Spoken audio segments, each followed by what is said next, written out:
Y cuando el hombre entró en esa habitación en diciembre de 1913, no sabía que estaba a punto de firmar el fin de la libertad financiera de Occidente. El presidente Woodrow Wilson sostuvo la pluma. Le temblaba la mano, no por miedo, pero por algo que más tarde llamaría el mayor error de mi vida. Él firmó, y con ese trazo de tinta, transfirió el control del dinero estadounidense a un grupo de hombres que nadie eligió, que nadie vio, que nadie puede disparar. No usan coronas, no ocupan palacio, no aparecen en las portadas de las revistas, pero controlan más riqueza que todos los imperios que estudiaste en la escuela juntos. En ese momento, 7 hombres estaban reunidos en una isla aislada de la costa este. Isla Jekyll, nombre en clave, expedición de caza de patos. No se cazaron patos, lo que cazaban era mucho más grande. Diseñaron, línea por línea, el sistema que hoy controla las economías de 195 países. Un sistema que no falla, eso no se rompe, eso siempre gana. Porque él fue hecho para esto. Paul Warburg estaba allí, representante de la dinastía bancaria alemana. Frank Vanderlip,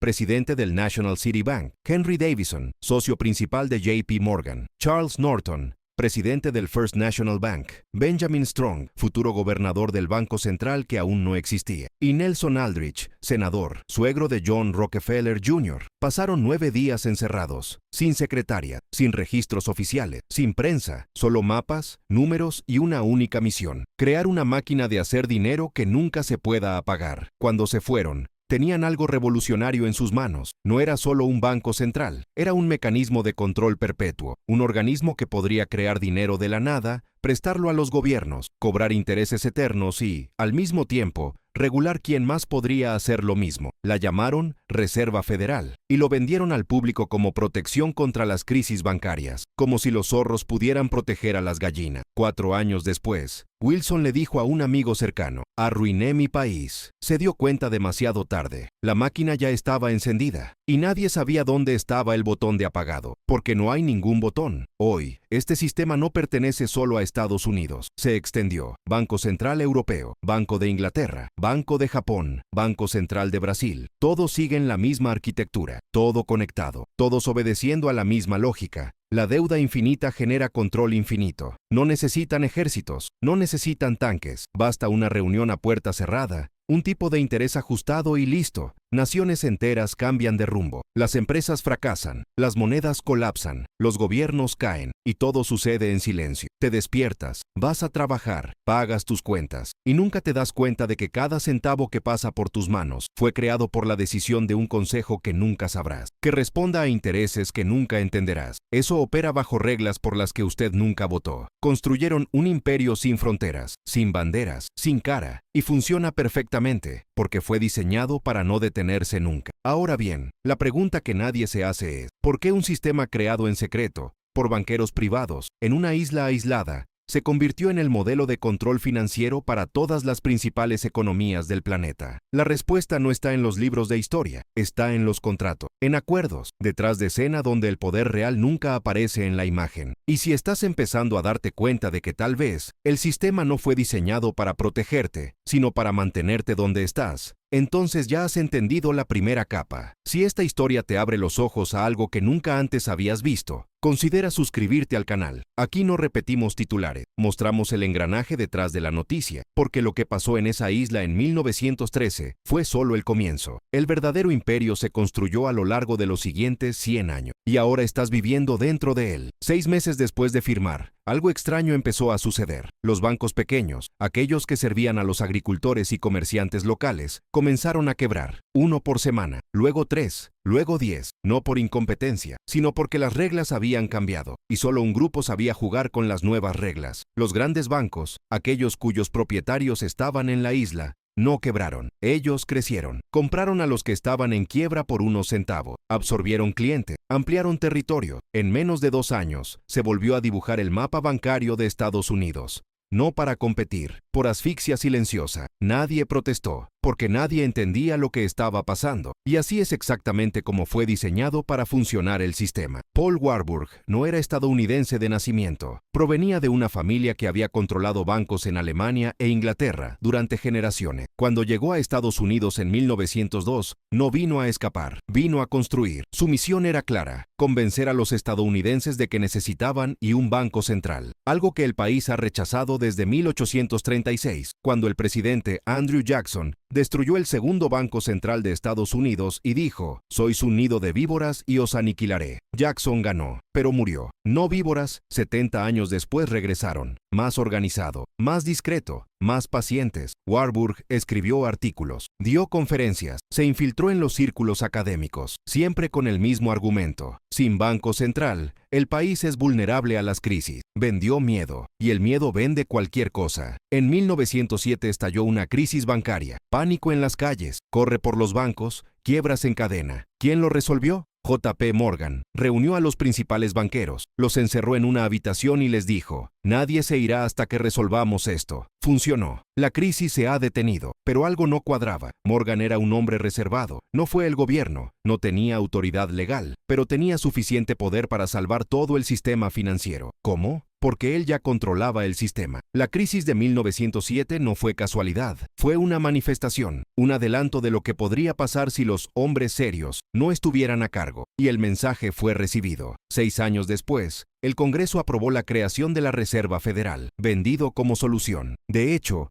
fue una consolidación. Lo que hicieron Warburg y sus aliados fue brillante. No lo llamaron banco privado, lo llamaron el Sistema de Reserva Federal. Parecía gobierno, sonaba oficial, pero no fue así. Era, y sigue siendo, una entidad privada, con accionistas privados, beneficios privados, decisiones privadas. Y lo más brillante, convencieron al pueblo de que era suyo. Benjamin Strong, el hombre elegido para gobernar esta máquina, no era un político, era banquero, protegido de J.P. Morgan. Asumió el cargo en 1914 y, durante los siguientes 14 años, dio forma a la política monetaria estadounidense como mejor le pareció. Ninguna supervisión real, sin responsabilidad pública, solo informes técnicos que nadie lee. Creó algo que ningún rey había tenido jamás: el poder de crear dinero ilimitado, prestar a quien quisiera, cobrar intereses a todos y, al mismo tiempo, decidir quién sobrevive y quién quiebra. Y nadie podría despedirlo, porque él no trabajó para el pueblo. Trabajé para los bancos que crearon el sistema. En 1920, Strong decidió probar la potencia de la máquina. Elevó drásticamente las tasas de interés. De la nada, sin previo aviso, el crédito se ha agotado. Las empresas pararon, las granjas quebraron, el desempleo se disparó. La economía estadounidense entró en una profunda recesión. ¿Por qué? Oficialmente, para controlar la inflación. En la práctica, para mostrar quién estaba a cargo. Un año después, volvió a bajar las tasas. La economía se recuperó, pero algo quedó claro: ahora había un botón, y solo unas pocas personas sabían dónde estaba. Los periódicos informaron de la crisis como un ciclo económico natural. Nadie mencionó que la bicicleta había sido fabricada, que la recesión fue inducida, que hombres en cuartos cerrados decidieron el destino de millones sin siquiera aparecer en la foto. Y eso fue solo el calentamiento, porque en 1929 iban a hacer algo mucho más grande, algo que cambiaría el mundo para siempre. Durante la década de 1920,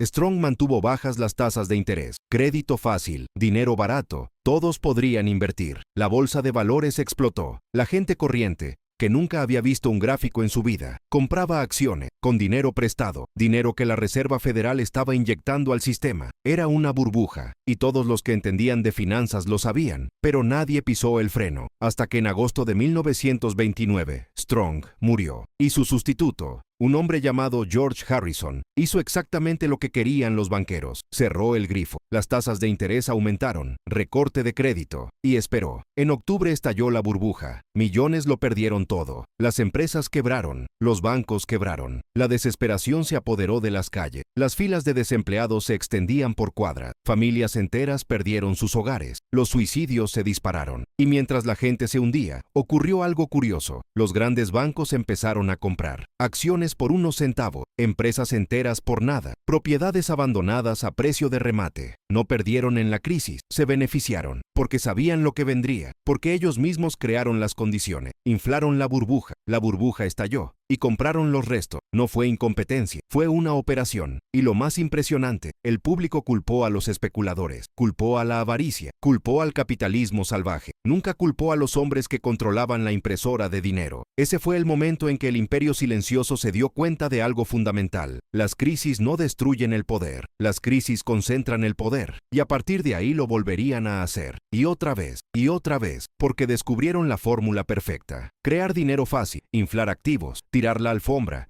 comprar caos y emerger más fuertes del otro lado. Pero todavía faltaba una pieza, algo más grande, algo global. Habían controlado una nación, ahora querían controlarlos a todos. La Segunda Guerra Mundial no solo destruyó ciudades, destruyó la confianza en el oro. Y eso era exactamente lo que necesitaban. Julio de 1944. Mientras los soldados agonizaban en las playas de Europa, 730 delegados de 44 países se reunieron en un hotel aislado en Bretton Woods, New Hampshire, oficialmente, para reconstruir el sistema financiero global. En la práctica, entregar el control a un solo país y a un solo grupo de hombres. Harry Dexter White encabezó la delegación estadounidense, brillante economista, empleado de Hacienda y, como se descubriría décadas después, un agente de influencia soviética. Pero eso no importó, porque el plan que presentó no benefició a Moscú, benefició a Wall Street. Al otro lado de la mesa estaba John Maynard Keynes, en representación de Inglaterra. Propuso una moneda internacional neutral, controlada por todos los países por igual, una especie de dinero mundial sin dueño. White lo rechazó y ganó. El acuerdo fue simple y brutal. El dólar estadounidense se convertiría en la moneda de reserva global. Todas las demás monedas estarían vinculadas al dólar, y el dólar estaría vinculado al oro. $35 la onza, fijado, inmutable. Parecía justo. Pero hubo un detalle. Solo Estados Unidos tenía suficiente oro, y solo la Reserva Federal controlaba este oro. En otras palabras, el mundo entero dependía ahora de una moneda controlada por un banco privado que nadie eligió. Países aceptados, no porque quisieran, sino porque no tenían otra opción. Europa quedó destrozada. Asia, en ruinas. ¿Quién tenía fábricas, alimentos y ejércitos? América. ¿Quién tomó las decisiones? Mundo financiero. Y así, sin disparar un solo tiro, conquistaron el planeta. Pero hubo un problema. El oro era limitado, y la codicia, no. Durante las décadas de 1950 y 1960, Estados Unidos comenzó a imprimir dólares en exceso del oro que tenía. ¿Por qué? Porque podrían. Porque el mundo necesitaba dólares para comerciar. Aceite, dólar. Trigo, dólar. Acero, dólar. Incluso si usted fuera de Francia y comprara arroz de Tailandia, necesitaría dólares estadounidenses para completar la transacción. Fue un privilegio absurdo e insostenible. En 1971, Francia se dio cuenta. El presidente Charles de Gaulle envió un buque de guerra a Estados Unidos, no a atacar, a buscar oro. Presentó miles de millones de dólares y exigió un cambio por metal, como prometía el acuerdo de Bretton Woods. Otros países siguieron: Alemania, Suiza, Japón, y la Reserva Federal se dio cuenta de que no tenía suficiente oro para cumplir con los contratos. En agosto de 1971, el presidente Richard Nixon apareció en televisión. Anunció que Estados Unidos suspenderá temporalmente la conversión de dólares en oro. Temporal, dijo. 54 años después, esta suspensión continúa, y lo que parecía el fin del imperio fue, en realidad, el comienzo de algo más grande, porque ahora el dólar ya no necesitaba respaldo. Estaba respaldada por algo mucho más poderoso: la obligación de utilizarlo. Unos meses más tarde, Henry Kissinger, asesor de seguridad nacional, se embarcó hacia Arabia Saudita. Tomó una propuesta, simple, irrechazable. Estados Unidos protegería militarmente al reino saudí, venderían armas, garantizarían la seguridad contra las invasiones. A cambio, los sauditas harían solo una cosa: vender petróleo solo en dólares, y convencer a otros países de la OPEP de que hagan lo mismo. Los saudíes aceptaron, y con eso, el dólar ya no es solo una moneda, se convirtió en una necesidad. Cualquier país que quisiera comprar energía necesitaba dólares. Y para tener dólares, había que vender algo a Estados Unidos o pedir préstamos denominados en dólares. La trampa estaba completa. Ya no importaba si confiabas en el dólar, lo necesitabas, y necesitar es más fuerte que confiar. Pero todavía faltaba el toque final, algo que convirtió la deuda en activos, algo que le permitía prestar infinitamente sin tener que devolver el dinero, algo que convertiría la crisis permanente en beneficio beneficio permanente. Lo llamaron financiarización. En la década de 1980, bajo la administración Reagan, se aprobaron una serie de desregulaciones. Los bancos, que antes solo podían prestar el dinero que tenían, ahora podían crear dinero de la nada a través de derivados, bonos e hipotecas titulizadas. Convirtieron las deudas en productos y vendieron estos productos como inversiones seguras. Un agricultor del campo pidió un préstamo para comprar una casa. Este préstamo fue fragmentado, mezclado con miles de otros, empaquetado en un bono financiero y vendido a fondos de pensiones en Europa. El granjero pagó intereses, el fondo recibió ingresos y el banco, que creó todo de la nada, se embolsó la diferencia. Matemáticas puras, benefíciese del aire. Y cuando esos bonos empezaron a quebrar en 2008, los bancos no quebraron, fueron rescatados, con dinero público, billones de dólares impresos por la Reserva Federal y vertidos directamente en las cuentas de los mismos hombres que provocaron la crisis. Nadie fue arrestado, nadie devolvió los bonos, nadie perdió su puesto. ¿Por qué que no eran criminales? Eran parte del sistema, y el sistema fue diseñado para protegerlo. Alan Greenspan, presidente de la Reserva Federal entre 1987 y 2006, dirigió este proceso como un maestro. Bajó las tasas de interés cuando los bancos necesitaban crédito fácil. Subió cuando necesitaba enfriar el entusiasmo popular. Habló en un lenguaje técnico que nadie entendió y fue aplaudido como un genio. Pero en 2008, cuando el castillo se derrumbó, fue llamado al Congreso. Un diputado preguntó: «Señor Greenspan, ¿se equivocó?». Greenspan respondió: «Sí, encontré un defecto en el modelo, un fracaso, como si décadas de manipulación deliberada fueran un error de cálculo. Pero tal vez no fue un fracaso, quizás fue una prueba, porque después de 2008, hicieron algo que ningún imperio había logrado jamás. Hicieron aceptable la deuda infinita. Hicieron que los rescates bancarios fueran algo rutinario. Hicieron dinero ilimitado imprimiendo la nueva normalidad. Hoy, el Banco Central Europeo sigue el mismo manual. El Banco de Japón, el Banco de Inglaterra, todo conectado, todo coordinado. Todos responden a la misma lógica. La deuda no es un problema, la deuda es una herramienta. Y mientras usted trabaja para pagar su casa, su automóvil, su tarjeta, ellos imprimen miles de millones para comprar activos reales. Comportamiento, bienes raíces, productos básicos, todo lo que no se puede fabricar, todo lo que tenga valor tangible. Cambian papel por poder y cambias la vida por papel. En los últimos 10 años, los bancos centrales del mundo han impreso más de 20 billones de dólares. Dinero creado de la nada, arrojado al sistema financiero. Inflar los precios de los activos, hacer que las casas sean inaccesibles, acciones sobrevaloradas, alimentos más caros, pero lo llaman estímulo económico, como si inflar la riqueza de los más ricos ayudara a los más pobres. Y lo más impresionante, funciona, no para ti, pero para ellos, porque cada crisis es una oportunidad,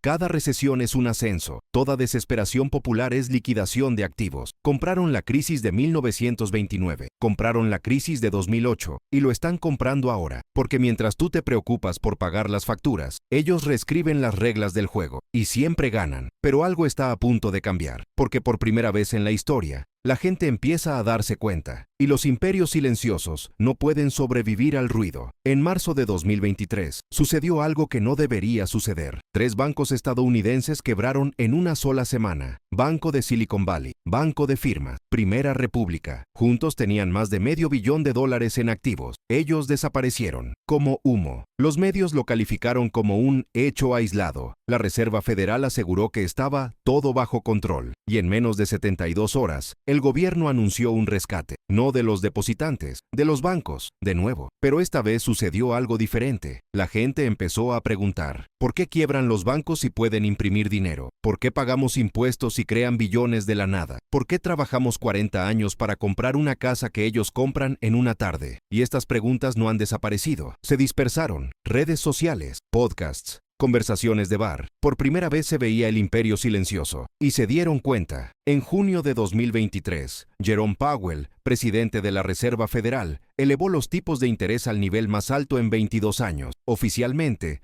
para luchar contra la inflación. En la práctica, asfixiar el crédito. Las pequeñas empresas empezaron a sentirlo. Las startups han congelado la contratación. La gente común vio cómo se evaporaba la financiación, pero algo extraño sucedió en la parte superior. Mientras los tipos de interés subían para el ciudadano medio, los grandes bancos seguían recibiendo dinero barato, a través de líneas de crédito de emergencia, de los programas de liquidez, de facilidades de financiación, nombres técnicos para lo mismo, dinero gratis para quienes ya tienen miles de millones. Y con ese dinero hicieron lo que siempre hacen. Compraron la desesperación. Empresas endeudadas, comprado. Startups fallidas, absorbido. Propiedades de familias que no pudieron refinanciar, adquirido por fondos de inversión. Roca Negra, Vanguardia, Calle del Estado, las 3 mayores gestoras de activos del planeta, juntos controlan más de 20 billones de dólares, más que el PIB de Estados Unidos, más que la economía de China. Y no son dueños de ese dinero, son gerentes. ¿Pero de quién son los directivos? De fondos de pensiones, de jubilaciones, de los ahorros de millones de trabajadores que nunca sabrán que su dinero se está utilizando para comprar el futuro de otras personas. Compran acciones de todas las grandes empresas, ni uno, de todos, Coca-Cola y Pepsi, Ford y GM, Apple y Microsoft. No importa quién gane, ganan en ambos lados. No es competencia, es consolidación. Y todo esto solo es posible porque existe un sistema que permite crear dinero infinito, prestarlo a los gobiernos, cobrar intereses perpetuos y rescatar a quienes fracasan. Pero nunca votas por ellos, nunca los elijas, nunca los ves, porque no quieren ser vistos. En 2024, por primera vez, la Reserva Federal admitió públicamente que estaba estudiando las monedas digitales del Banco Central. Traducción: dinero programable, dinero que puede tener fecha de vencimiento, que se puede rastrear, que puede bloquearse si no sigues las reglas. A esto lo llaman progreso tecnológico, de inclusión financiera, pero es control total. Imagine un mundo en el que cada centavo que gane,